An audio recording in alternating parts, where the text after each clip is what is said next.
자, 오늘 본문 내용은 이스라엘이 요단을 건너서 가나안에 들어가서 에발산에 돌들을 세워서 그 돌 위에 율법을 기록하고 그 다음에 또 하나 돌단을 세우라, 이 명령입니다.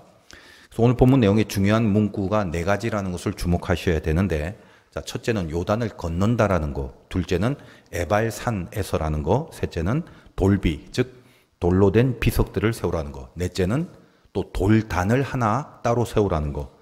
이 네 가지 내용들에 대한 개념을 잘 이해하시면 오늘 우리에게 주시는 메시지가 무엇인지 선명해지실 겁니다. 우리 때만 해도 제때 말입니다. 그 중학교 뭐 이럴 때 교과서 이외에 뭔가 공부할 수 있는 그 참고 서적들이 그리 많지 않았습니다. 당시에는 상당히 많다라고 느꼈지만 요즘에 비하면 이제 많은 것이 아니었죠. 언젠가 한번 제가 교보문고라는 데를 가봤는데 거기에 그 학생들 참고 서적들이 있는 그런 코너에 가보니까 세상에 얼마나 많은 참고서들이 그렇게도 많은지, 세상 참 많이 변했구나 싶은 겁니다. 40대, 50대, 60대 중년의 정도 연식이 좀 되신 분들은 또 그들을 위해서 제가 추억을 좀 돋게 해드린다면, 우리 때 참고서라는 건 달랑 3개 정도가 다 있습니다. 완전 종목, 완전 학습, 필승, 요거요. 요 3개가 모든 학생들의 그 참고서적의 전부였다고 할 수 있습니다. 뭐 이 중에 맞아 하시는 분들, 기억나 하시는 분들, 인생 좀 사신 분들입니다. 혹시 나이가 좀 있으신 분들 중에서도 저는 그런 거 잘 모르겠는데요, 그러신 분들은 이제 공부를 안 하시는 분들이죠. 그래서 그 당시 공부 잘하는 학생들 보니까 보통 요 3가지를 전부 다 공부하고 그 책의 문제들을 풀어보고 시험을 치면은 거의 다 좋은 성적을 받을 수 있었습니다. 근데 요즘은 제가 이렇게 참고 서적을 보니까 이제 그런 시대가 아닙니다. 시중에 얼마나 많은 참고 서적들이 그리도 많은지. 그래서 요즘 학생들은 도대체 어떻게 공부를 할까 싶은 거예요. 근데 그 많은 참고 서적들 중에 유독 그 제 눈에 상당히 많이 보이는 참고서의 이름이 개념이라는 말이 들어가는 그런 참고서가 상당히 많았습니다. 우리 때는 뭐 완전 정복, 완전 학습 이런데 요즘은 개념이라는 말이 많아요. 무슨 개념 학습, 개념 수학, 개념 영어, 개념 원리, 개념 유형, 어떤 참고서는 개념 센 이걸로 끝나는 그런 참고서도 있더라고요. 그래서 제가 좀 은근히 놀라기도 했습니다. 제가 공부할 때도 제 스스로 느낀 거고, 또 나중에 제가 이제 학생들 가르치는 강사 일을 한 적도 좀 있는데, 공부라는 것이 개념 잡는 것이다, 이렇게 늘 스스로 생각을 해왔고, 또 학생들 가르칠 때도 그 개념을 잡아주는 수업을 가장 중요하게 여겼거든요. 유명한 철학자인 비트겐슈타인이 내 언어의 한계는 내 세계의 한계다, 이 유명한 말을 했습니다. 언어의 한계가 세계의 한계인 이유는 언어의 한계는 곧 일단 사고의 한계이기 때문입니다. 생각하는 것이 세계가 되는 거죠. 여러분이 무슨 생각을 하게 될 때 그 생각은 어떻습니까? 언어로 이미 구성이 되어 있죠. 그러니까 복잡한 말은 다 빼고 어떤 단어가 있을 때 그 단어의 정확한 개념을 모르면 그 단어를 통한 생각들이 모조리 잘못될 수밖에 없는 겁니다. 그래서 좀 극단적인 예를 들자면, 뭐 사랑해라는 단어를 이해하려면 사랑이라는 개념을 알아야 하는데, 만약에 사랑이라는 것이 사람을 죽이는 거다, 이렇게 잘못 개념을 잡고 있으면 사랑해 사랑해 하면서 그 사람한테 다가가서 칼을 들고 죽이려고 할 것이다 라는 거예요. 그리고 죽인 다음에 사랑했다라고 할 것 아니겠습니까? 이게 좀 웃기는 말 같지만 우리 신앙에 있어서도 실은 아주 무섭게 적용되는 오류가 될 수도 있다는 사실입니다. 승리가 아닌데 승리했다, 이렇게 할 수도 있고, 영광이 아닌데 영광이다, 이렇게 할 수도 있고, 믿음이 아닌데 믿음이다, 이렇게 할 수도 있다는 거예요. 개념 잘못 잡으면 한정없이 오류를 범하게 된다는 겁니다. 그러므로 이 개념을 아는 거, 이것이 절대적으로 중요하다는 것은 공부뿐만 아니라 우리 신앙에 있어서도 마찬가지입니다. 제 설교를 오랫동안 들으셨던 여러분들은 제가 그나마 이제 속으로 그냥 위로받으려고 하는 취지에서라도 잘못 알아온 개념들을 저는 많이 고치고 수정해서 바로잡아 드렸다라고 그렇게 제 스스로 여기고 있습니다. 기독교의 많은 중요한 개념들, 구원이라든지 믿음, 영광, 축복, 우상, 부흥 등등, 여러분들이 인정하든 말든 간에 실은 참 오랜 세월 동안 기독교와 이 성경에서 제시하는 많은 단어나 문구들에 대한 진짜 성경적 개념, 거기에 대해서 정확하고 분명하게 가르쳐 드리려는 그런 숱한 애씀들이 저 개인적으로는 늘 있어 왔습니다. 부흥이 숫자가 아니라는 개념, 영광이 성공이 아니라는 개념, 복이 소유가 아니라는 개념 등등. 그러나 자, 아무리 가르쳐 드려도 원래 잘못 터득된 개념들을 잘 바꾸지 못하는 그런 안타까움도 분명히 있긴 했습니다만 저 역시 마찬가지고요. 하여간 여러분들의 신앙에 있어서 이 개념을 바로잡는 것이 절대적으로 중요한 것이면은 틀림없습니다. 자, 오늘 본문도 개념 학습을 하실 수 있어야 할 것입니다. 오늘 말씀 제목이 그래서 개념 학습인데 성경이라는 것이 이렇게 두리뭉실하게 보시면 이 말씀 안에 제시된 하나님의 메시지를 그냥 전부 다 놓쳐버릴 수도 있게 될 것이기에 개념에 대한 의식을 가지고 묵상을 해야 되는데 염두에 두시고 일단 대강 한번 오늘의 내용을 살펴보도록 하겠습니다. 1절을 잠깐 볼게요. 모세와 이스라엘 장로들이 백성에게 명령하여 이르되 내가 오늘 너희에게 명령하는 이 명령을 너희는 다 지킬지니라. 뭐 일상적이고 일반적인 말이죠. 우리가 지금까지 어떻습니까? 아주 구체적이고 상세한 부분에 이르기까지 하나님이 이렇게 해라 저렇게 해라 하는 계명들이 어떤 것인지를 그걸 지금 사실 오랫동안 살펴보고 왔지 않습니까? 그런 모든 명령들을 다 지키라라고 하시는 겁니다. 잘 지켜라. 그런 식의 말씀들은 얼마나 많았습니까? 하나님이 늘 당부하는 게 그런 내용 아니겠습니까? 그리고 2절 너희가 요단을 건너 네 하나님 여호와께서 내게 주시는 땅에 들어가는 날에 큰 돌들을 세우고 속회를 바르라.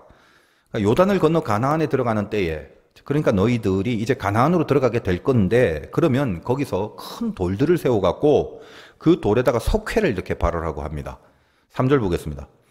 요단을 건넌 후에 이 율법의 모든 말씀을 그 위에 기록하라. 그리하면 네 하나님 여호와께서 내게 주시는 땅 곧 족과 꿀이 흐르는 땅에 네가 들어가기를 네 조상들의 하나님 여호와께서 내게 말씀하신 대로 하리라. 자, 요단을 건넌 후에 이제까지 쭉 제시했던 율법들 많았잖아요. 그 율법의 말씀을 돌들 위에다가 기록을 하라. 그러니까 돌 위에 석회를 바르는 이유가 뭐냐 하면 글자를 잘 새겨 넣기 위함이죠. 그 원시석들은 울퉁불퉁하겠지만 거기다 석회를 쫙 바르면 뭔가 이렇게 반지르르 해주고 거기다가 글씨를 써야지 글씨가 잘 보이고 잘 새겨질 것 아니겠습니까? 그리고 그러면 너희 조상들의 하나님이 너에게 말씀하신 대로 하리라라고 하십니다. 여기서 조상들의 하나님이라고 표현한 것은 그 믿음의 조상인 아브라함의 하나님을 말하는 거고 아브라함 때부터 그 조상에게 약속하신 하나님이 많은 약속이 있었습니다만 너희들의 후손들이 하늘의 별과 같이 바다의 물과 같이 많아질 것이다. 그리고 이 땅에서 그 당시 아브라함이 가나안 땅에 있었거든요. 그 땅, 즉 가나안 땅에 이렇게 오게 된다라는 약속을 이미 아브라함 때부터 주셨지 않습니까? 그 약속을 이룬다라는 그런 내용의 뜻을 지금 전하고 있는 것입니다. 자, 계속해서 일단은 좀 보겠습니다. 4절. 너희가 요단을 건너거든 내가 오늘 너희에게 명령하는 이 돌들을 에발산에 세우고 그 위에 석회를 바를 것이며 자, 요단을 건너거든 이 돌들, 율법이 새겨진 돌들을 에발산에 세우랍니다. 가나안에 들어가서 특별히 어느 곳이냐면 에발산이라는 곳에 이 돌들을 세우라는 말이죠. 에발산이라는 곳은 지금 요단을 건너자마자 있는 곳이 아닙니다. 조금 더 시간이 걸리고 더 위로 더 올라가야 돼요. 여호수아서에 보면 가나안에 들어가서 가나안의 싸움 중에 여리고 전투가 있고 그 다음에 아이성 전투가 있죠. 여리고성과 아이성을 거친 다음에 조금 더 시간이 흘러서 그 위쪽에 세겜 땅이라는 곳에 들어가는데 그 세겜 땅에 에발산이 있습니다. 자, 에발산 그 옆에는 무슨 산이 있을까요? 맞추는 산은 상품을 주려고 했는데 많이들 알고 계시죠? 오늘 본문에는 내용이 안 나옵니다. 그러나 그동안 신명기를 잘 묵상해 오셨다면 그리심산이 그 옆에 있다는 것을 기억하실 겁니다. 다 기억하고 있다고 제가 믿으면서 그 말씀에 대해서는 좀 이따 다시 설명을 해드리겠습니다. 하여간 에발산에 가서 이제껏 명령한 그 돌들을 세우고 거기서 석회를 바르고 율법을 새겨 넣으라 라고 하시는 겁니다. 5절 보겠습니다. 또 거기서 네 하나님 여호와를 위하여 제단 곧 돌단을 쌓되 그것에 쇠 연장을 되지 말지니라. 자, 말씀을 쭉 새겨놓은 돌비들이 있고 그것 말고 돌단을 위해서 돌 하나를 또 하나 세우라고 하는데 그 돌은 제단을 상징하는 돌입니다. 이거는 하나입니다. 돌 비석들은 복수로 여러 개를 세우는데 제단을 세우는 돌은 한 개뿐입니다. 왜 그럴까요? 그 앞에 등장하는 돌비들은 말씀들을 계속 새겨야 되니까 적어도 랍비들의 의견에 의하면 하나님이 우리에게 주시는 그 율법 조항들을 종합해서 613개의 항목들이 있습니다. 그것들을 다 돌들 위에 새겨야 되기 때문에 돌이 복수가 돼야 되지만 제단을 쌓기 위한 돌은 하나, 즉 단수로 나옵니다. 근데 요 돌단 하나는 쇠 연장을 대지 말라. 그렇게 가공을 하지 마라. 무슨 쇠망치나 뭐 쇠도끼나 뭐 이런 걸로 이렇게 깎아서 다듬지 말라 이렇게 얘기를 하죠. 6절과 7절 보겠습니다. 너는 다듬지 않은 돌로 네 하나님 여호와의 제단을 쌓고 그 위에 네 하나님 여호와께 번제를 드릴 것이며 또 화목제를 드리고 거기에서 먹으며 네 하나님 여호와 앞에서 즐거워하라. 말씀을 새기기 위한 큰 돌들은 어떻습니까? 석회도 바르고 뭔가 이렇게 글자가 잘 새겨지기 위해서 가공을 잘 해라라는 얘기인데 그거 말고 제단을 상징하는 한 돌, 여기는 아무것도 대지 말고 아예 다듬지도 말고 손대지 말라는 거예요. 그냥 세워서 그 제단의 돌 위에 번제단과 또 화목제, 이 번제와 화목제란 제사를 드리라고 합니다. 자, 그리고 이제 9절과 10절로 오늘 본문은 마감합니다. 9절 10절 보면 모세와 레위 제사장들이 온 이스라엘에게 말하여 이르되 이스라엘아 잠잠하여 들으라. 오늘 네가 네 하나님 여호와의 백성이 되었은 네가 하나님의 백성이 되었으니 그런즉 그것 때문에 네 하나님 여호와의 말씀을 청중하여 내가 오늘 내게 명령하는 그 명령과 규례를 행할지니라. 자, 너희가 이제는 하나님의 백성이니까 하나님의 말씀을 청중하고 그 말씀을 잘 행하여야 한다라고 하면서 이제 오늘 본문이 정리가 됩니다. 개념이라는 것은 일단 그 단어나 문장을 정밀하게 보는 작업이 중요합니다. 여러분이 오늘 본문을 대강 읽으면서 물론 제가 이렇게 중간에 설명을 좀 해드렸습니다만 쭉 한번 읽어보시면서 뭔가 좀 이렇게 걸리는 거, 좀 이상한 거, 이해가 선뜻 안 되는 거 그런 것들이 혹시 몇 개나 있으셨는지 모르겠습니다. 저는 그런 거 없이 뭐 다 이해하고 이상한 거 하나도 없이요. 다 알아듣겠고 완벽합니다. 뭐 그러시는 분은 거의 선지자급 레벨이기 때문에 만약 아무런 의문도 없고 다 이해하고 다 알아듣시는 분 정도라면 다음 주부터 여기서 이제 설교를 하셔도 되실 분들이 그냥 대강 보시면 전체적인 뉘앙스는 별로 어렵지 않죠. 근데 이렇게 그냥 생각해 버릴 수도 있지 않습니까? 이스라엘이 가나안에 들어가면 결국은 이렇게 돌에다 말씀을 새기는 그런 작업을 해서라도 말씀을 잘 지키는 그런 백성이 되어야 한다. 뭐 그런 권면과 가르침 정도가 아니겠습니까? 그렇게 생각하실 수 있겠죠. 뭐 그것도 틀린 건 아닙니다. 그리고 성경에 표현된 모든 내용들을 그래 그냥 뭐 성경이 그렇게 하라고 하니까 그렇게 하면 되는 거지 뭘 그렇게 또 정밀하게 따지려 하나 또 그런 생각을 하시면 안 됩니다. 따지는 게 아니라 무엇을 말하시려고 하는가 이걸 놓치지 말아야 한다는 거죠. 이 본문은 오늘 이렇게 읽자마자 턱 하고 걸리는 이상한 느낌이 있죠. 어떤 거냐 하면 요단을 건너 그 표현이 왜 이렇게 반복적으로 나오나라는 점입니다. 여러분들은 의식하지 못했을지 모르겠습니다만 의식을 시켜드리겠습니다. 2절 한번 보십시오. 너희가 요단을 건너 3절 보십시오. 요단을 건넌 후에 4절 보십시오. 너희가 요단을 건너거든. 이제 들어오죠. 요단을 건너라는 표현을 빠지지 않고 하십니다. 왜 그럴까요? 메시지가 있는 겁니다. 가나안 땅에 들어가거든 이렇게 표현을 하면 안 되나? 거기가 거기잖아. 요단을 건넌 곳이 곧 가나안이니까 보통 세련된 문장이라는 것은 같은 동일한 표현을 반복해서 사용을 안 하고 되도록이면 다른 표현으로 바꿔서 사용하는 것이 세련된 문장이거든요. 그런데 성경은 계속 요단을 건너라는 동일한 표현을 하고 있는 겁니다. 그러니까 그만큼 여기에 메시지가 있고 중요성이 있다는 거죠. 요단을 건넌다는 의미가. 앞뒤의 내용이 전부 다 요단을 건너라는 어떤 의미와 연결된 진리성이 있는데 그 요단을 건넌다는 의미와 연결된 진리성을 말하려고 한다는 걸 그걸 느끼게 된다는 겁니다. 그렇다면 그 요단을 건넌다라는 그 개념이 결국 무엇인가라는 것을 묵상하게 하는 그런 단서가 되는 거죠. 그리고 돌단이란 말도 나오는데 뭐 그래 대강 그러려니 돌 하나 갖고 제단 세웠다 넘어갈 수 있겠습니다만 잘 살펴보시면 이것도 뭔가 좀 걸려요. 그 제단의 돌을 쇠 연장도 되지 말고 다듬지도 말라고 하는 겁니다. 예를 들면 저나 여러분이 어떤 돌을 크게 하나 세워서 하나님 앞에 제단을 만들려고 한다라고 친다면 그냥 어떤 보자마자 좀 아름답고 이뻤으면 좋겠다라는 그런 본능이 있지 않습니까? 하나님 앞에 세우는 건데 되도록이면 거치고 흉측하고 이런 것보다는 이쁘게 다듬었으면 좋겠다는 생각이 들 건데 말입니다.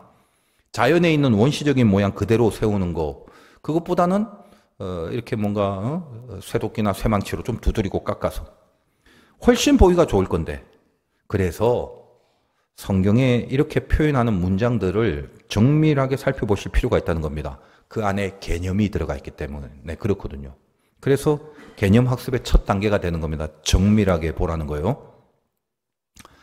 안 그래도 이제 제 설교 시간이 긴 편인데 쓸데없는 사례들을 들어서 시간이 많이 걸리게 하는 것이 별로 좋지 않다는 건 알고 있지만, 이제 중요한 본격적인 메시지를 드리기 위해서 여러분 잠시 이제 환기 차원에서 또 지루해 하시는 그런 분들을 위해서 잠깐 재밌으시라고, 제가 개념을 아주 잘 잡은 바람에 아주 통쾌했던 그 어린 시절의 사건을 하나 말씀드리겠습니다.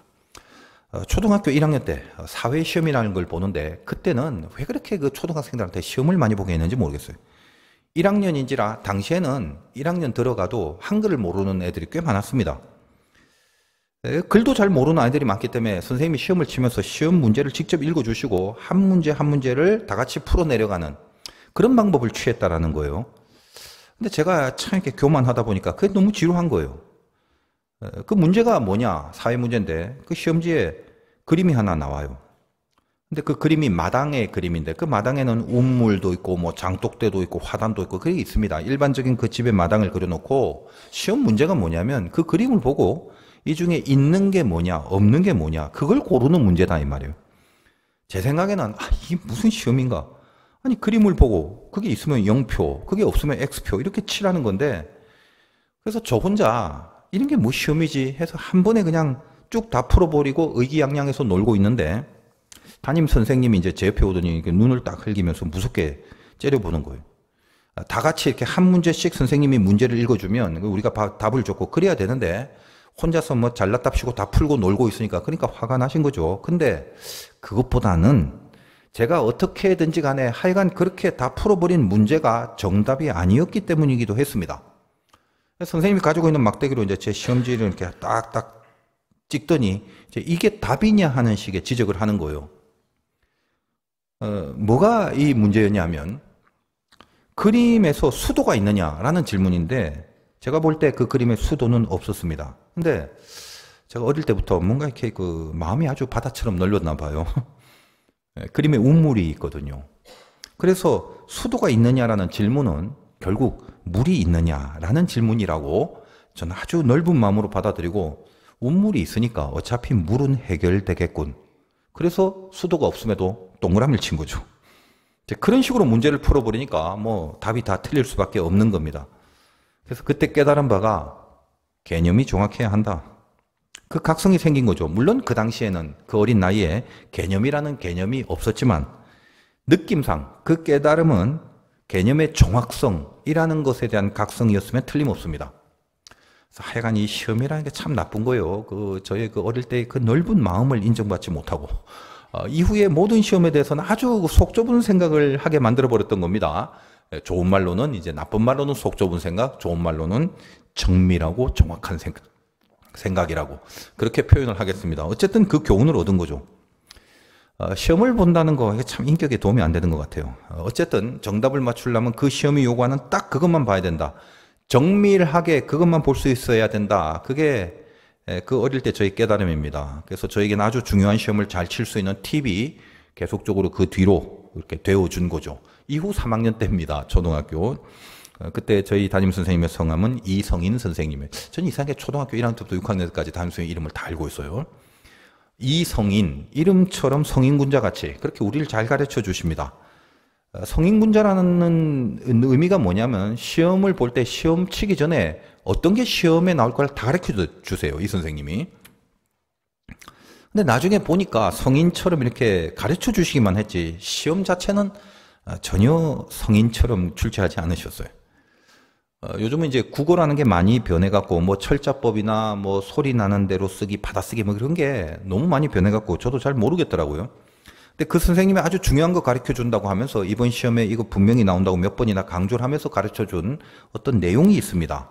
참 성인군자시죠. 그래서 시험에 나온다고 말씀을 해주고 가르치시니까 애들 막 전부 다 시험에는 이건 반드시 나온다니까 초집중하고, 그리고 반드시 내세요. 그 선생님이 다 그 내용을 숙지하고 있습니다.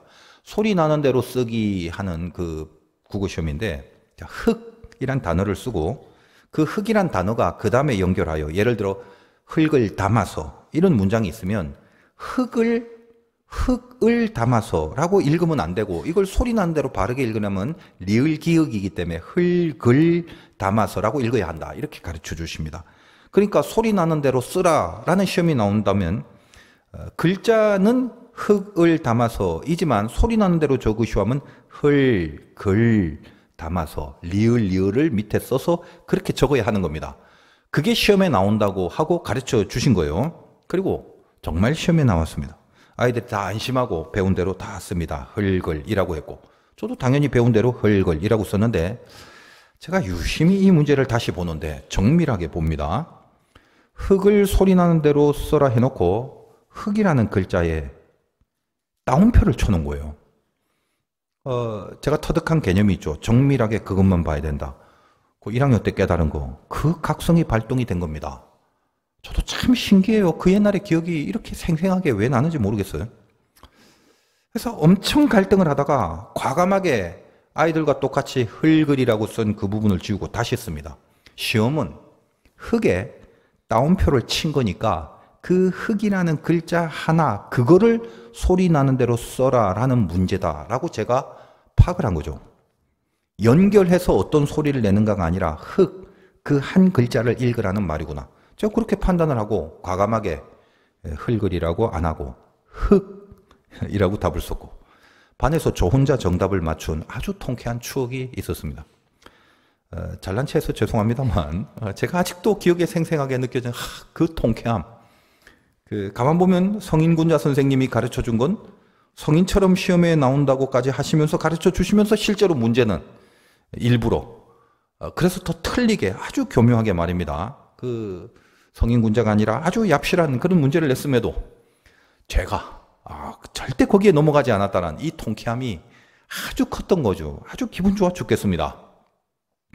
저 혼자 정답을 맞췄을 때 그 선생님이 뭔가 좀 의미심장하게 저를 보면서 이렇게 씩 웃으셨던 그 얼굴 모습 잊지를 못합니다. 재미삼아 들어주셨길 바라고 저 혼자 재미있었는지 모르겠지만 하여간 저는 기억에 남는 통쾌함이었기에 소개를 해드립니다. 성경은 하나님이 우리에게 주신 말씀입니다. 헛된 내용은 한 글자도 없습니다. 모든 문구와 단어 속에 실은 보이지 않는 영적 따옴표가 다 쳐져 있는 거예요. 그 개념을 통해서 모든 하나님의 말씀은 하나님의 감동이 서려 있다. 그래서 그 감동이 뭔지, 그 메시지가 뭔지를 정밀하게 볼 수 있어야 된다는 거예요. 여러분도 경험하셨죠? 한 번 볼 때가 다르고 두 번째 볼 때가 다르고 세 번째 볼 때가 다릅니다. 두리뭉실해지면 제일 와닿지 않는 게 성경이에요. 근데 정밀해지면 한도 끝도 없이 깊어지는 게 성경입니다. 이제부터 잘 집중해 오시기 바랍니다. 그냥 제가 재밌는 얘기를 해드렸으니까. 자, 처음 4가지 문구를 주목해야 된다고 그랬죠. 오늘 본문엔. 그 첫째가 요단을 건너서라는 부분입니다. 이 사건을 행하시는 시점, 즉 돌 위에 하나님의 말씀들, 계명들을 다 써라라는 그걸 행하라고 하는 시점이 요단을 건너서라고 하십니다. 돌비를 세우고 또 하나 혹은 그 옆에 돌단을 하나 세우고 그런 것들을 요단을 건넌 후에 연결하여 의미가 있게 된다라는 말씀을 해주려고 하는 겁니다.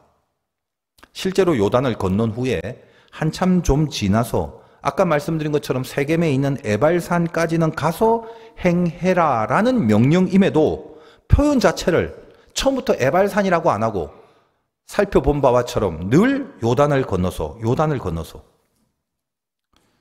그렇게 행하라고 왜 그런 표현을 했는가라는 이 요단을 건너서라는 개념에 대한 학습이 있어야 된다는 거예요. 여러분 9절과 또 10절을 다시 한번 보겠습니다. 마지막에 모세와 레위 제사장들이 온 이스라엘에게 말하여 이르되 이스라엘아 잠잠하여 들으라. 오늘 네가 네 하나님 여호와의 백성이 되었으니 그런즉 네 하나님 여호와의 말씀을 청종하여 내가 오늘 내게 명령하는 그 명령과 규례를 행할지니라. 얼핏 보면 그냥 그러려니 하는 말이지만 여기 아주 중요한 것이 그 9절과 10절이 연결되는 부분입니다. 하나님이 여호와의 백성이 되었으니 그런즉 이렇게 되는 거죠. 하나님의 백성이 되었기 때문에 즉 우리에게 하나님의 말씀을 주시고 이 말씀을 너희들은 지켜야 한다라고 누누이 하나님께서 우리들에게 말씀하셨는데 그렇게 지키라라고 누누이 말씀하실 수 있는 근거가 뭐냐? 너희가 하나님의 백성이 되었은즉 너는 하나님의 자녀라는 신분이 되었다는 것입니다. 그랬기 때문에 하나님의 백성, 하나님의 자녀라면 조금 더 나아가서 구원받은 백성이라면 이 정도를 살아내줘야 한다라는 그 백성된 자들의 수준을 지시하고 있는 것이 말씀입니다. 잘 한번 생각을 하셔야 됩니다. 지금 이런 내용들을 말하기 위해서 성경이 요단을 건너서라는 표현을 계속적으로 하고 있기 때문에 요단을 건너서라는 개념이 뭐냐라는 것을 이해하십사 하면서 지금 제가 말씀을 드리고 있는 것입니다. 자, 한번 생각을 해보십시오. 말씀을 지키면 하나님의 자녀다 라는 말이 아니라 하나님의 자녀라면 말씀을 지켜야 한다라는 뜻입니다. 뭔 차이인데? 무지하게 큰 차이가 있죠. 지키면 자녀고 안 지키면 안 자녀다. 그러면 우리 모두는 말할 것도 없이 안 자녀입니다. 즉 자녀가 될 수 없습니다. 여러분들이 말씀을 지킬 수 있는 조건으로 자녀됨의 승패를 걸었다면 이 중에 누가 하나님의 말씀을 온전히 지킬 수 있겠습니까? 그러나 자녀로 일단 인치시고 그 다음에 자녀이기 때문에 너희는 이 말씀을 지킬 정도는 돼야 된다라고 한다면 은혜가 없는 사람, 자기가 자녀가 아닌데도 자녀인 척 착각하는 이런 가짜들은 아싸, 안 지켜도 자녀라네? 그렇게 좋아라 하고 지 맘대로 살라라는 그런 게 아니라 오히려 확실한 자기 증명, 자녀로서의 자기 증명이 가능해지는 아주 무서운 기준으로 우리들에게 적용이 돼야 된다는 것입니다. 너희가 자녀라면 이 정도는 살아야 된다라는 그 말씀이 말입니다. 안심하라고 주는 말이 아닙니다. 훨씬 무서운 지적이고 훨씬 더 겁나고 두려운 우리를 향한 하나님의 권면이 되는 것입니다. 만약에 내가 하나님의 자녀랍시고 살아가면서 그 보장된 신분을 얻었다라고 믿고 있는데 말씀을 안 지키고 산다면 그럼 보나마나 자녀가 아니구나라고 자기 스스로를 늘 검증을 하라는 취지가 된다 이 말이에요. 아니 그러니까요 목사님 대강 알겠는데 그래서 뭐요? 결국은 말씀을 못 지키면 자녀가 아니란 말이잖아요. 아니죠. 그 말이 자녀이기에 노력을 해서 애를 쓰는데 자녀이기 때문에 노력을 하는 거잖아요. 자녀이기에 노력을 해도 연약해서 못 지키는 거지 아예 안 지키는 게 아니라는 그 말씀을 하는 겁니다. 안 지킨다는 것은 싸움 자체가 없는 상태를 말하고 못 지킨다는 것은 싸웠지만 실패한 것을 말하죠. 아니 그럼 그건 또 무슨 차이인가요?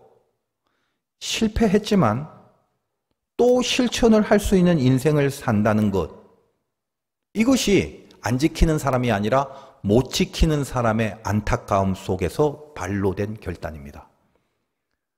나는 잘하려고 했는데 내 수준과 실력이 이렇게밖에 안 돼서 또 이번에 실패하고 말았네. 하나님 죄송합니다. 그러나 다시 합니다. 또다시 해보겠습니다. 그 인생을 산다는 거예요. 무슨 말인가요?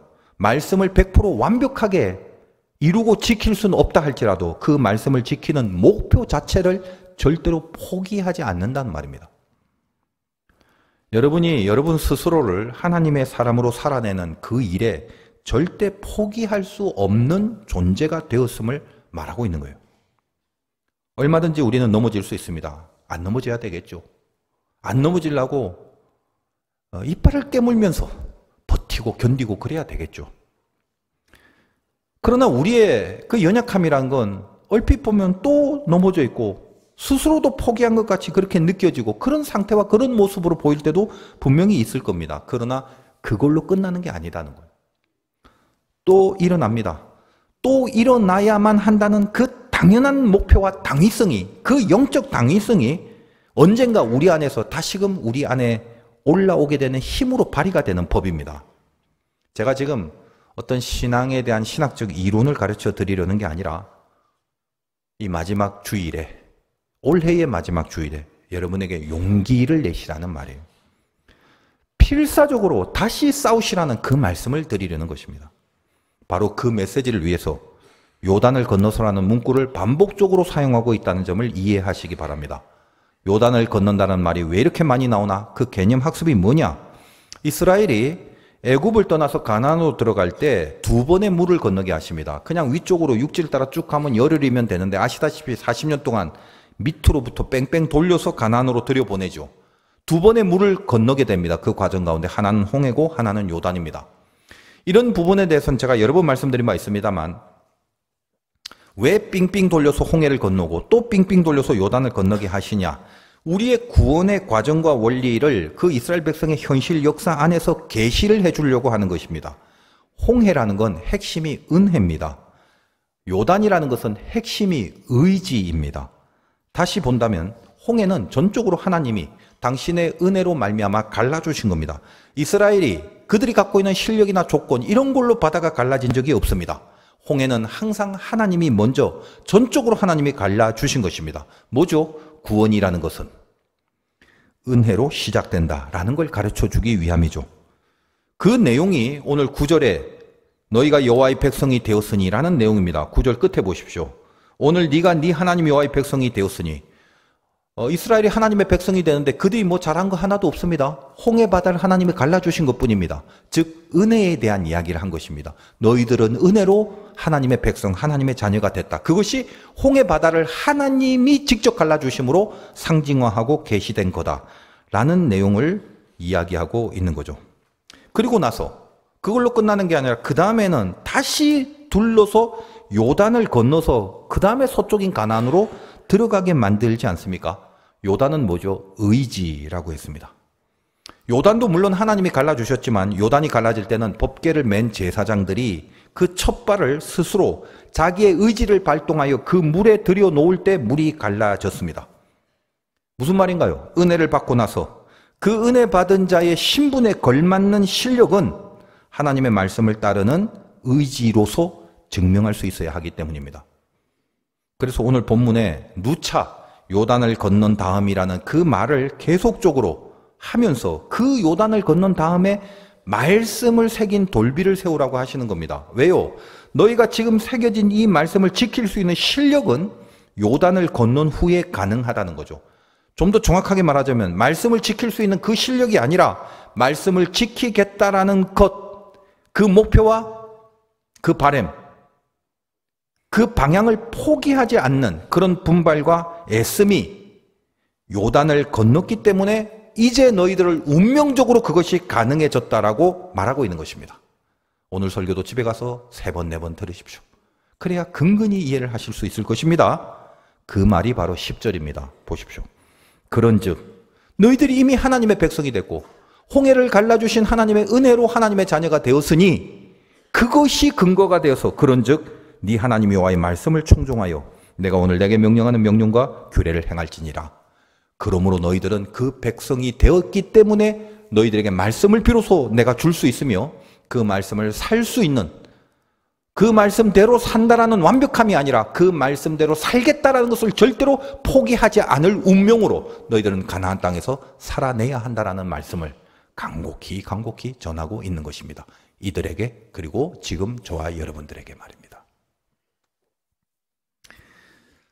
여호와의 말씀을 청종하고 행하라 라는 일상적인 말 속에 어떤 근거로 우리들에게 이 권면과 교훈과 이 요구가 제시되고 있는지를 놓치시면 안 됩니다. 그러므로 요단을 건넌 후에 비로소 돌비들을 세워서 말씀을 새기는 겁니다. 왜요? 말씀드렸죠. 이 말씀 포기하지 마라. 요단을 건넜다는 것은 하나님의 은혜와 너희들의 의지를 통해 이제 하나님의 자녀가 되고 백성이 되었기 때문에 더 이상 애굽의 운명이 아니라 가나안에 있는 하나님의 백성의 운명으로 살아낼 것이다. 포기하지 마. 지켜. 절대 포기하지 마. 너희들은 나의 자녀다. 그 말씀입니다. 여기까지 온 것이 너희들의 조건으로 온 것이 아니지 않냐. 너희가 실력이 있어서 여기로 들어온 게 아니지 않냐. 그래서 우리가 포기하지 않고 말씀을 지킬 수 있다는 메시지를 계속적으로 주시는 것입니다. 하나님의 마음은 그거 하나밖에 없습니다. 못 지키면 죽여가 아니라 정말 지켰으면 좋겠는데 때릴 수도 없고 팰 수도 없고, 만약 때리고 패려는 하나의 심판의 기준으로 말씀을 우리에게 줬다면 때리고 패는 정도가 아니라 다 죽여버려도 우리는 할 말이 없는 인생이건만 하나님 그렇게 하지 않으시려고 자녀로 삼아 놓으시고 그 자녀된 입장에서 너희들의 그 변치 않는 자녀된 신분 때문에 절대로 포기하지 말라. 끝까지 가라. 끝까지 지켜라. 라는 말씀으로 우리를 향한 당신의 사랑을 애절하게 호소하고 있고 그 호소가 권면으로 우리들에게 주어진 메시지더라는 말입니다. 그러므로 잘 다시 한번 정리하시기 바랍니다. 내가 신자가 될 수 있는 그 조건, 의로 말씀이 주어진다면 우리는 아무도 신자가 될 수 없다고 그랬죠. 누가 완벽하게 말씀을 지킬 수 있겠습니까? 그러나 신자가 된 다음에 말씀을 따르라고 주셨다면 그 말씀을 향한 노력과 분발은 결코 포기하지 않게 된다는 말이죠. 우리가 말씀을 끝까지 따를 수 있는 근거가 거기에 있을 뿐입니다. 그것이 요단을 건넌 후에 비로소 그 다음에 돌비의 말씀을 새기라는 취지입니다. 이제 이 돌비의 말씀을 새겨라. 100% 지킬 수 있어서 그걸 보겠다는 게 아니다. 너희들의 목표와 방향이 이 돌에 새겨진 것처럼 변치 않고 계속 이 말씀의 방향을 지킬 수 있는 삶을 가나안에서 살아내야 된다. 여러분, 그러므로 예수 믿는 신자, 하나님의 자녀의 승리라는 것은 결국은 말씀의 승리를 말하는 것입니다. 말씀의 승리가 뭔데? 말씀이 앞서 나가게 하는 것이 승리죠. 말씀이 앞서 나가게 하기 위해서는 나라는 자라는 항상 그 말씀 뒤에 있어야 되는 겁니다. 그러니 어렵죠. 우리 죄성의 특징이 뭐죠? 나대고 싶은 거거든요. 앞서고 싶은 거거든요. 내가 원하는 것을 노리고 내가 원하는 것을 이루기 위하여 언제든지 하나님을 뒤로 제낄 수 있는 그것이 우리의 죄성이거든요. 근데 어떻습니까? 승리는 그런 걸 말하는 게 아니죠. 하나님의 말씀을 앞서 나가게 하는 겁니다. 반드시 그러기 위해서는 내 자아가 그 말씀 뒤로 물러나는 작업이 없이는 하나님의 말씀을 앞세울 수가 없습니다. 무지하게 어렵죠. 죄인들에게는. 그래서 광야는 바로 그 훈련을 하는 곳입니다. 미드바르라는 뜻의 광야, 말씀이란 뜻을 갖고 있다라고 여러 번 말씀드렸죠. 이제 이 광야를 통과한 자들이 비로소 요단을 건너게 하시는 이유가 그겁니다. 하나님의 법궤, 즉 하나님의 말씀을 앞에 세우는 겁니다. 그리고 그 뒤를 따라가는 모습으로 요단이 갈라집니다. 이것을 광야에서 훈련해 낸 것이죠. 동일하게 이 훈련의 모습을 갖고 여리고성을 돌 때도 마찬가지죠. 법궤를 앞세운 그 뒤를 하나님의 백성들이 쫓아 따라가면서 하나님의 역사와 능력을 맛보게 됩니다. 여러분, 오늘 올해 마지막 주일에 여전히 자기 자신을 바라보면 어떤 실패의 자리에 머물러 있는 듯한 그런 패배감이 훨씬 강할 겁니다. 그런데 뭐라고 하십니까? 그것이 끝이 아니라 이렇게 말씀을 하십니다. 다시 새겨라. 석회를 바르는 것 같이 우리 가슴에 다시 영적 석회를 바르고 선명하게 하나님의 말씀을 새겨서 너희들이 비록 100% 온전하고 완성되지는 않았다 할지라도 그래서 체감하는 느낌이 실패와 좌절 속에 훨씬 더 낙담한 절망한 마음이 크게 느껴진다 할지라도 다시 말씀이 앞서가는 새해를 만들라고 우리를 일으키시고 있는 겁니다. 그리고 또 하나 연결하여 다른 개념을 학습해야 되는데 4절 보겠습니다. 너희가 요단을 건너거든 내가 오늘 너희에게 명령하는 이 돌들을 에발산에 세우고 그 위에 석회를 바를 것이며 요단 건넌 후에 에발산에서 그렇게 하라는 말씀이 됩니다. 오늘 에발산의 개념을 좀 아셔야 돼요. 1절부터 쭉 읽어 내려가다 보면 왠지 요단을 건너자마자 하나님이 명한 이 작업을 해야 할 것 같은데 결국은 뭐냐? 돌비와 돌단을 세우는 곳이 요단 건너자마자 장소가 아니라 한참 더 가서 저 위에 에발산에 가서야 그걸 하라는 거죠. 그러니까 아까 말씀드린 것처럼 에발산은 세겜 땅에 있고 거기까지는 여리고를 지나야 되고 아이를 지나야 되고 더 위쪽으로 올라가야 나오는 지역입니다. 여기 에발산에 대한 깊은 내용들 참 깊은 메시지들이 많습니다만 오늘 다 전해드릴 수가 없습니다. 다만 혹시라도 오늘 이 본문의 말씀을 좀 더 깊숙하게 받으시고 싶으신 분은 신명기 11장 26절 그 이하의 제 설교 중에 제가 조사를 해봤더니 선택이 결정하는 운명이라는 제목으로 설교를 한 적이 있는데 거기 상당히 깊은 내용의 메시지를 전해드린 적이 있습니다. 그쪽을 다시 한번 들으시면 에발산과 그리심산 사이에서 축복과 저주를 선포하는 내용에 대한 메시지가 나옵니다. 그러니까 거기를 참고를 하시려는 분은 하시길 바랍니다. 그래서 제 마음은 지금 에발산이 나오니까 이 에발산에 대한 개념을 위해서 그 에발산에 대한 그 부분을 그리심산과 합해서 오늘 이 시간에 다 전해드리고 싶은 마음이 굴뚝 같지만 이 시대의 매체라는 게 얼마나 좋아요.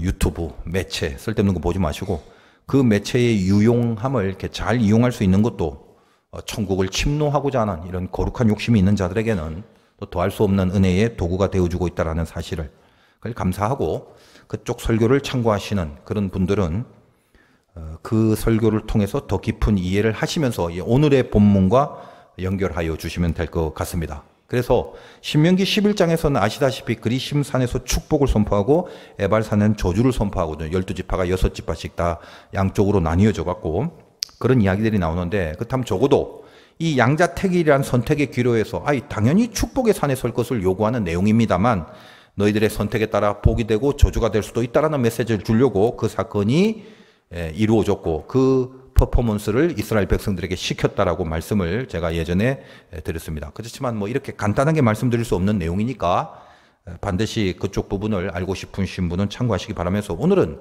이제 어디에 집중을 해야 하는가 하면, 오늘 본문에는 그러면 왜 에발산만 나오냐 그거죠. 에발산에 대한 개념 학습입니다. 읽다 보면, 전체적인 성경의 내용을 알다 보면 이 부분이 마음에 또 턱 걸리거든요. 왜? 어차피 신명기 11장과 같은 내용이라면 당연히 그리심산이 세트로 나와야 되는데, 근데 오늘 본문 4절에 보면 에발산만 나옵니다. 그 에발산에 돌비와 돌단을 세우라고 하십니다. 그러니까 여기에 이 개념 속에 어떤 메시지를 주려고 하는 거냐 이 말이죠. 자, 지금 요단을 건너서 이제 신부는 백성이 되었고 자녀가 되었습니다만, 그 받은 은혜로 의지를 발휘하여 요단을 건너는 조건을 삼았는데, 그 말씀이 앞서는 삶을 살아야 되는 요구를 받아였고, 광야에서 그 훈련을 해왔으며 요단을 건너고 여리고를 무너뜨릴 때 그 훈련을 받은 바대로 하나님의 은혜와 더불어 인간의 의지가 결합된 곳에서 하나님의 임재와 역사를 그렇게 경험을 했는데, 그것이 말씀이 앞서 나가는 삶을 사는 자의 승리인 것을 경험했는데, 그런데 언제까지 그렇게 잘 살 수 있더냐라는 말입니다. 여러분이 은혜를 받고 반짝 며칠 가나요? 몇 시간을 가나요? 늘 경험하고 살지 않습니까? 이스라엘의 수준이 어떤가 하는 말이에요. 잘 생각해 보십시오. 여리고는 말씀을 지켜나가는 승리를 했습니다. 그동안 광야에서 터득한 훈련이 있잖아요. 운동 열심히 하고 펌핑이 이빠이 됐을 때, 이 말 표현이 이게 일본 말인가? 하여간 최고로 됐을 때 뭔가 일을 하면 에너지가 가장 많이 나올 수 있는 것처럼, 광야의 연습과 훈련을 끝내고 요단을 그렇게 의지로 발로 들여내놓고 그 인간의 의지를 하나님 앞에 선하게 보임으로 하나님의 역사를 이루어냈던 원리로 여리고 성도 동일하게 무너뜨렸습니다. 의기양양했죠. 은혜 충만이죠. 승리 만땅이죠. 그런데 그 다음에 인간이라는 것이 그렇게 아름다운 승리가 지속될 수 없는 죄성이 있다는 것을 그 다음 아이성에서 경험을 하게 됩니다. 아이성이 뭔가요? 그러시는 분은 성경 좀 읽으셔야 됩니다. 혹시 초신자들 위해서 말씀드리는데, 여리고성은 엄청 큰 성인데도 말씀을 앞서 나가게 함으로 하나님이 이기게 하셨고, 아이성은 아주 작은 성인데도 말씀을 안 지키고 자아가 앞서 나감으로 패배한 성입니다. 물론 이제 뉘우치고 다시 두 번째 승리를 합니다만, 그런 패배를 경험한 후에 그들이 어디요? 드디어 세겜 땅에 들어오게 됩니다.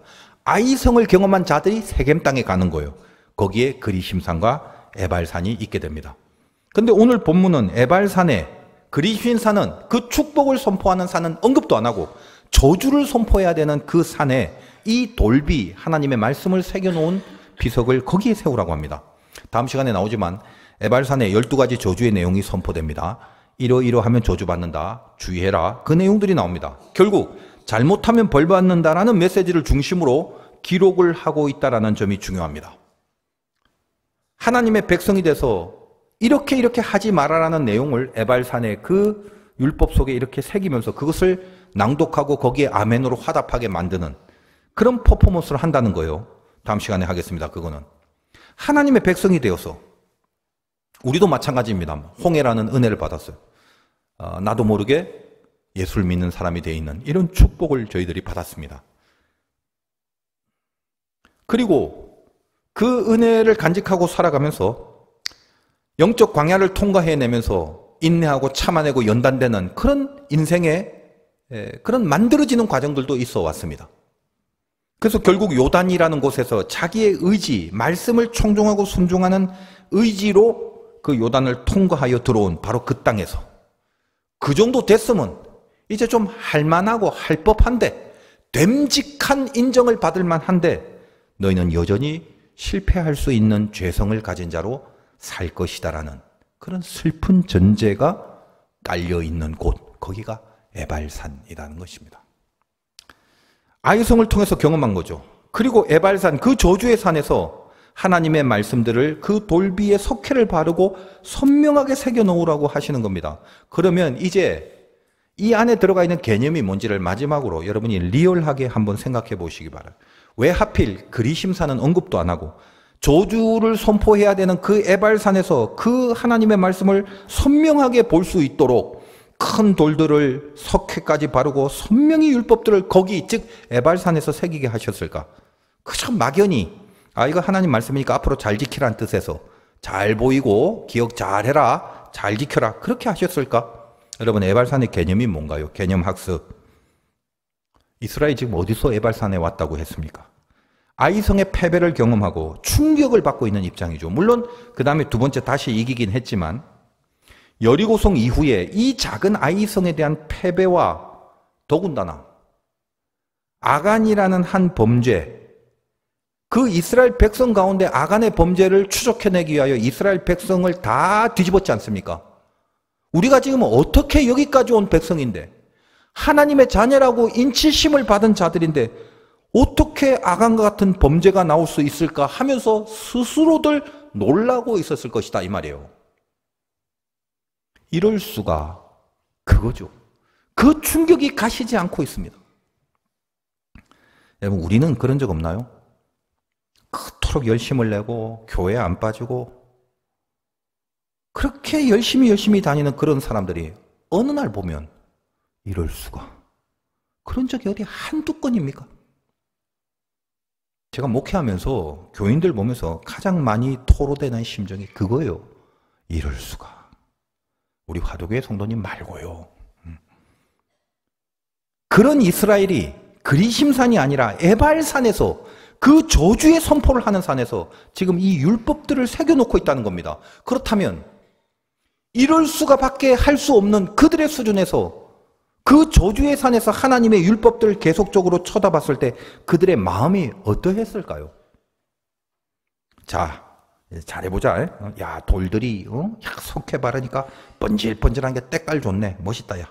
이제 요것도 있고 요것도 있고 이제 제대로 한번 잘 살아봐야겠다. 뭐 지금까지 잘 살아왔는데 그렇게 한껏 기대와 소망에 부푼 그런 기쁨이 있었을까요?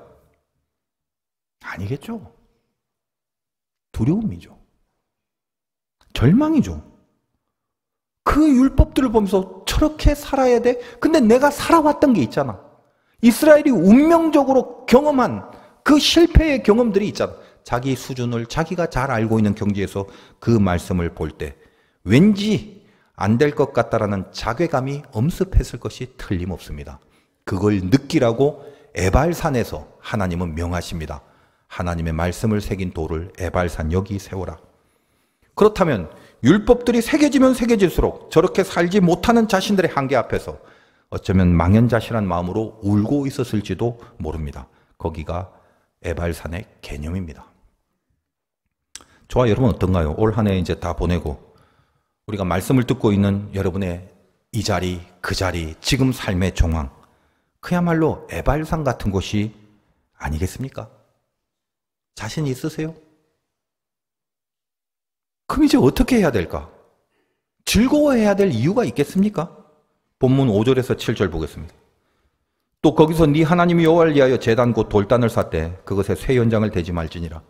너는 다듬지 않은 돌로 네 하나님 여호와의 제단을 쌓고 그 위에 네 하나님 여호와께 번제를 드릴 것이며 또 화목제를 드리고 거기에서 먹으며 네 하나님 여호와 앞에서 즐거워하라. 여기에 지금 이 상황 속에 드디어 또 하나의 돌단이라는 마지막 개념을 등장시키고 있는 겁니다. 율법을 새겨놓은 돌비들 말고 그 옆에 다듬지 않은 돌을 하나 세우랍니다. 그것으로 제단을 삼으라고 하시고 거기에 번제와 화목제를 드리랍니다. 그리고 나서 비로소 즐거워하라고 하십니다. 여러분 보십시오. 이들이 지금 즐거워할 입장이 아니지 않습니까? 그 율법을 새겨놓고 있는 당시의 정황으로 본다면. 보면 볼수록 절망과 자괴감에 빠졌을 것인데 하나님이 즐거워하랍니다. 뭘 근거로? 돌단과 거기에 번제단과 화목제를 통해서 즐거워하라라고 이야기를 합니다. 이것이 주는 개념과 메시지가 뭐냐 이 말이에요. 여러분 그 돌에 이 돌단 하나에는 쇠 연장을 대지 말라고 하는 해석들을 보통 시중에 나온 주석서나 이런 여러 가지 내용들 보면 그 철이라는 것이 블레셋의 문명이기 때문에 블레셋은 이방 족속이잖아요. 이방의 영향을 받지 말라. 예배가 이방의 영향을 받지 말라는 취지라고 해석을 하기도 하고, 혹은 자연석 그대로를 제단으로 삼지 않고 그걸 다듬어서 뭔가 좀 손대갖고 이쁘게 만들면 외적인 모양에만 신경을 쓰기 때문에 제사나 예배의 본질을 놓치기도 쉽다. 그러니까 그렇게 하지 마라. 라고 이제 해석을 합니다. 뭐 그냥 그 차원에서 그냥 다 받아들일 수 있습니다만, 지금 말입니다. 하나님이 이제껏 제가 말씀드린 것처럼 이 흐름 속에 이 정황까지 와서 지금 이 하나님이 주시는 그 짙은 메시지와 그 호소를 받기에는 이 돌단을 그런 식으로만 해석을 해버린다면 너무나도 동떨어진 개념이 되어버립니다. 정확한 개념이 뭘까요? 왜 돌을 다듬지 말고 아예 연장도 되지 말고 그냥 그대로 손도 대지 말라고 그렇게 이야기하는 이유가 뭐냐면, 그 돌은 예수 그리스도를 말하기 때문입니다. 예수가 뭐냐? 구원입니다. 구원은 우리가 손댈 수 없는 것이며 내가 만들 수 없는 것이며 어떤 가공과 어떤 인위적인 조건과 실력으로도 만들어질 수 없는 게 구원이기 때문입니다. 말씀을 지켜낼 실력도 없는 죄인들을 하나님이 구원을 해 주셨다라는 상징이 바로 다듬지 않는 그 돌단 예수 그리스도를 말합니다. 그 예수로 인하여 우리가 제사를 드리는 겁니다. 여러분, 우리가 갖고 있는 조건과 실력으로 제사를 드린다면 우리는 가인의 제사밖에 안 되겠죠. 그러나 그 돌단 위에 번제와 화목제를 드리라. 예수 그리스도로 드려지는 예배. 이것이 요한복음에 그 사마리아 여인을 만났을 때 예수님이 하셨던 명언 아니겠습니까? 영과 진리로 예배할 때가 온다. 언제가? 내가 너를 만나고 있지 않느냐. 나로 말미암아 드려지는 예배, 그것이 참된 예배다라고 말씀을 하시는 장면을 우리는 요한복음에서 이미 묵상을 했습니다. 너희가 여기까지 들어온 것이, 가나안 땅에 들어와서 하나님의 백성이라는 신분으로 살아가게 된 것은 너희가 손을 대거나 너희가 어떤 힘을 써서 여기 온 게 아니다.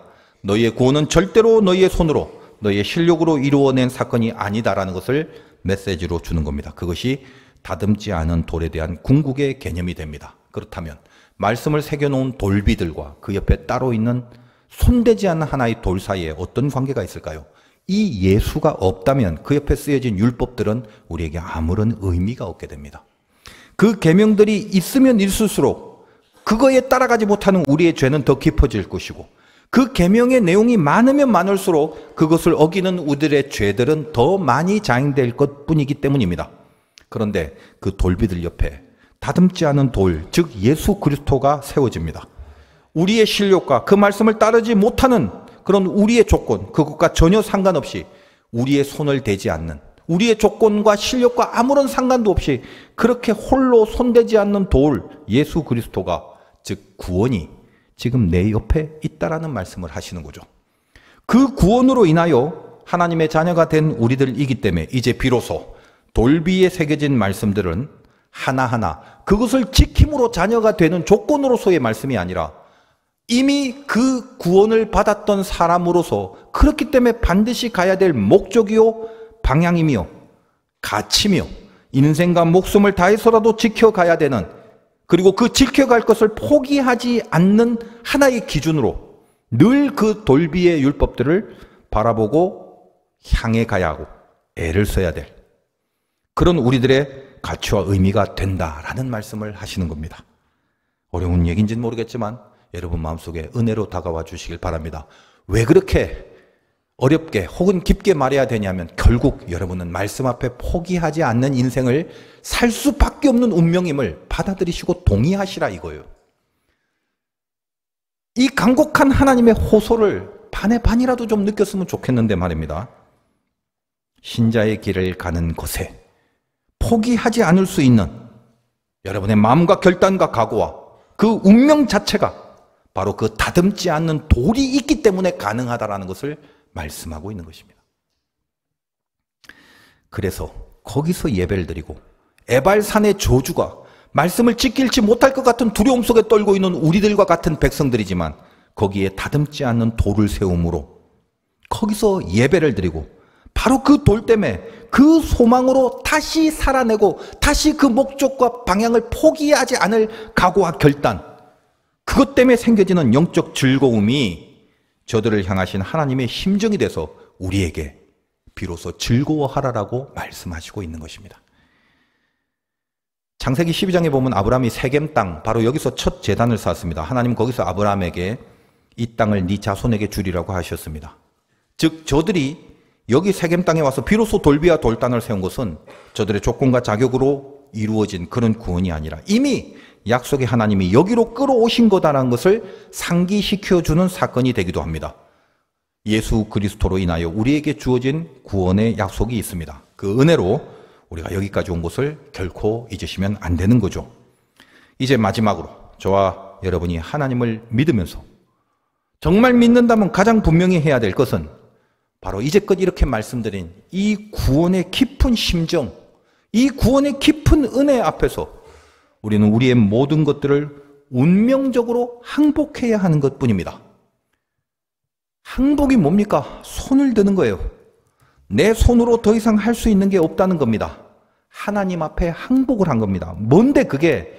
남는 건 분명한 거죠. 항복을 했다면. 뭡니까? 내 마음을 따라 살지 않고 말씀을 따라 살겠다는 결정. 그것이 항복입니다. 그것을 하나님은 받아내시기를 원하십니다. 그것뿐입니다. 신앙이라는 것은. 이러면 될까? 혹은 저래야 될까? 그런 알량한 자기 마음, 그 마음을 추종하지 말길 바라요. 여러분, 우리 어리석음이 뭔가요? 마음이라는 것이 가장 믿을 게 못 되는 것임을 뻔히 알면서도 우리는 우리의 모든 선택과 결정을 바로 그 마음을 따라서만 하려고 한다는 사실입니다. 여러분 스스로도 알고 있지 않습니까? 여러분 마음은 유리와도 같아요. 금방 누가 와서 호호 불어주면 좋아라 반짝반짝거리다가 그 다음에 바로 누군가 손가락으로 한번 톡 치기만 해도 지옥 바닥까지 내려가서 살기도 싫은 마음이 생겨지는 것, 그게 우리들의 마음 수준이거든요. 그런데 그런 마음을 따라서 살겠다고요? 그래서 늘 안 되는 겁니다. 마음 따라 살지 말고 말씀 따라 사는 것, 그것이 하나님의 자녀인데, 여러분이 말씀을 묵상하지 않는 자들은 마음을 묵상하고 살아가는 법이에요. 마음을 묵상하는 인생은 바람에 날리는 겨와 같이 살아갑니다. 아주 불쌍해 죽겠어요. 여러분 이제 종말이잖아요. 많이 들었잖아요. 말세, 지말. 뭐죠 그게? 알곡과 가라지가 이제는 결정됩니다. 이제 서로 왕래하고 섞이는 때가 아니에요. 이제 결정이 납니다. 결정이 나가고 있죠. 정신을 차리고 사셔야 됩니다. 이 땅에서 뭐 얼마나 더 사시려고, 얼마 안 남았는데 다들 보니까. 어디로 가야 돼요 우리가? 정신 차려야 돼. 오직 여호와의 말씀을 주야로 묵상하는, 마음을 묵상하는 게 아니라 주야로 주님의 말씀을 묵상하는, 그게 뭐죠? 말씀을 앞서 보내는 그 일에 모든 것을 거시고 살아야 됩니다. 말씀을 마음에 빼앗기지 마시기 바라요. 여러분 옆에는 다듬지 않는 돌, 나의 한심함과 부족함과 어리석음과 못남에도 불구하고 내 옆에 다듬지 않는 돌, 우리의 모든 한계에도 불구하고 내 옆에서 끝내 나를 붙들어 주시는 예수 그리스도가 함께 하시기 때문입니다. 승리하시기를 주님의 이름으로 축원드립니다.